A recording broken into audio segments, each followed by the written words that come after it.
এই আপনি রাস্তার মাঝখানে দাঁড়ায় আছেন কেন? মাথায় সমস্যা নাকি আপনার? এখনই তো অ্যাক্সিডেন্টটা হয়ে যেত, তারপর দোষটা হইতো আমার। আরে আজব, এখনো দাঁড়ায় আছেন কেন? সরেন। সরি।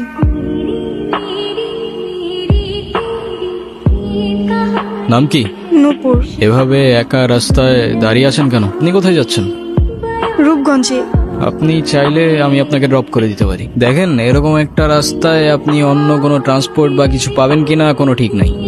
সো যাবেন কি যাবেন না, চয়েস ইজ ইয়ার্স।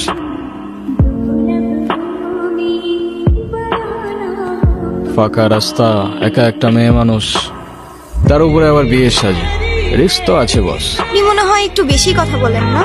আজকালকার উপকার করতে গেলেও দোষ হয়। আপনাকে ধন্যবাদ বলে ছোট করব। আরে চিল, কোনো প্যারা নেই। আপনি তাহলে যান। হ্যাঁ, ওকে।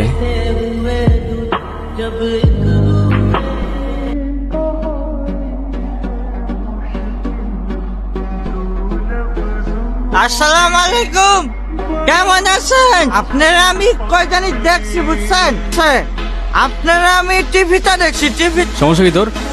ওনারা ডিস্টার্ব করতেছিস কেন? এইটা আপনার ফ্রেন্ড, ওর জন্য আসছিলেন? না, উনি আমাকে অনেকক্ষণ ধরে বিরক্ত করতেছে।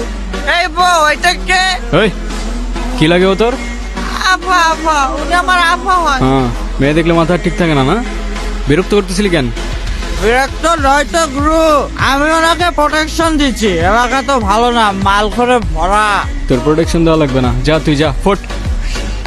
আপনি আবার এদিকে একা একা চলে আসছেন কেন? আপনার ফ্রেন্ড আসে নাই? আপনিও কি ফলো করতেছেন আমাকে? হ্যাঁ, আমিও ফলো করতেছি আপনাকে। নেন। আসলে আমার একদমই খেয়াল ছিল না।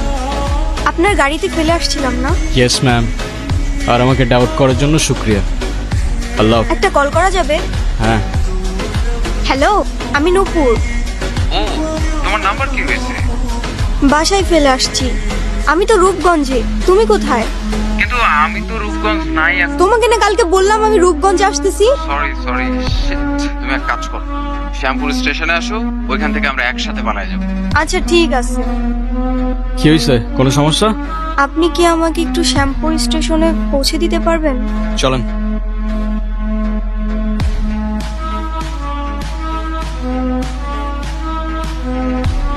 কি হলো, থামলেন কেন? আমার ক্ষুধা লাগছে, খাইতে যাব। আপনি খাবেন? না। ঠিক আছে, খাইলে আসেন, না খাইলে নাই। আচ্ছা, আপনি কি মানুষ বলুন তো? একটা মেয়ে না করলো আর সাথে সাথে তাকে রেখে চলে আসলেন। আপনি জানেন না মেয়েরা একটু লাজুক প্রকৃতির হয়? আপনার ভাগ্যটাও ভালো, আমি আপনাকে দুইবার জিজ্ঞাসা করি, তা না হলে একবারের বেশি দুইবার আমি কাউকে বলি না। এই ছোট, আরেকটা শর্মা নিয়ে আসো। উস্তাদ, ভাবিলে একটা শর্মা। কি হয়েছে? ওই পিচ্ছিটা আমাকে ভাবি বললো কেন? আমি কি জানি, ওরে জিজ্ঞাসা করেন। ভাই ভাই, আপনার টাকা ধরেছেন, কি হয়েছে? আপনার টাকা লেগে গেছেন। আরে এটা তোর বকশিস। এত টাকার বকশিস দেন নাকি? দিলাম তোরে। ভাই, গাড়িটা তো মেলা সুন্দর। এর থেকে অনেক বেশি সুন্দর তুই আর তোর মন। ঠিক আছে ছোট, ভালো থাকিস। চলেন তাহলে। আই গেস আমাদের জার্নি এখানেই শেষ। আচ্ছা, আপনার বয়ফ্রেন্ড কই? ও আসে নাই? আপনার ফোনটা একটু দেন তো। হ্যালো, কি হয়েছে, তুমি কল ধরতেছো না কেন? আমি স্টেশনে এসে দাঁড়ায় আছি, তুমি কই? তুমি চলে আসছো। আসলে একটা প্রবলেম হয়ে গেছে বুঝছো? প্রবলেম মানে? ও, বাসায় সব জানাইছি, তো আম্মু বলতেছে যে মেয়ের বাপ মায়ের পরিচয়টাই নাই, সেই মেয়ের আমি ঘরে তুলব না। আমার আসলে কিছু করার নাই, আমি আমার ফ্যামিলির কথার বাইরে যাইতে পারবো না।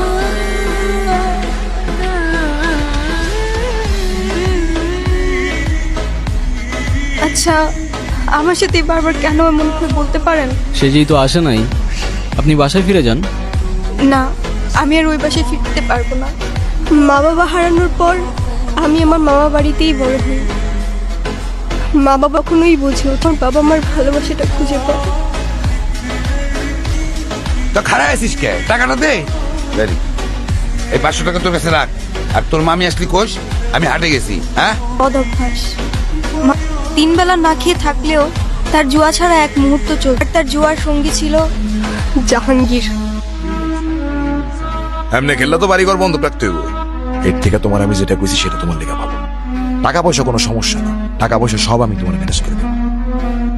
তুমি যদি রাজি থাকো তাহলে খেলো আরেকটা। আচ্ছা ঠিক আছে দেহম নে দে টাকা দে গঞ্জে গেছিলা নাকি হ মামা গঞ্জে গেছিল নিজের মানুষ এই জিনিসটা আপনার জন্য নুপুরের জন্য কিছু গঞ্জের থেকে কেনাকাটা করছিলাম একটা করে দিতে পারবো তাই নাকি রেখা জাহাঙ্গীরের লগে ওর বিয়া দিব কি কন মাইয়াটার তো কিছুই কর নাই কেন ওরে কয়া লাগবো কেন বেশি কথা বাড়ানো তো যাও ওরে রেডি করে নিয়ে আসো যাও জুয়ার আসরের থেকে খুব বেশি কিছু না।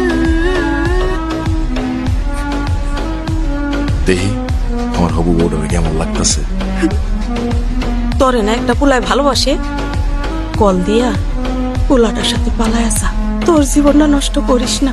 জায়গায় আপনি চাইলে আমার সাথে যেতে পারেন, দরকার হয় আবার আপনাকে দিয়ে যাবো এখানে, কেমন?